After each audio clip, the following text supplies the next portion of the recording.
Well, is mis Sinéad Ní Fhlatharta agus I Ros na Rún is mis Sinéad Ní Fhlatharta. Palmat, kif mama? Fog Bernie amsa. Thanks.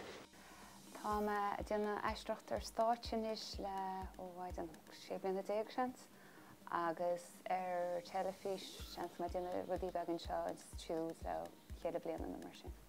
Stáitse tá áme de fáil comportach agus stechad de character agus duna tú nearcleacht agus sin áil I Ros na Rún agus telefís caithú rudí na níos toban caithtas a bheith níos réití caithú bheith níos olbhí cos nuair a imhainte soldas dearg sin caithú bheith de character a bhainte. Tá anam ar go leor gon crúnis agus go leor gan na heistearí le blianta nos tá Ros na Rún seo 7 agus tá macúnaí a gobar sa gantar, so bheit anam ar agus chuide seisinnam.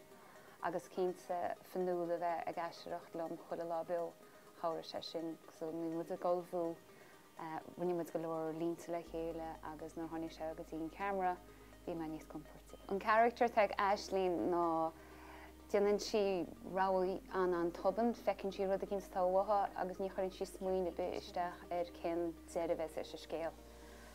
Sinéad ar an taobh eile chuann si beidir numracha smuoine isteach ar cin deiribh is a scéal.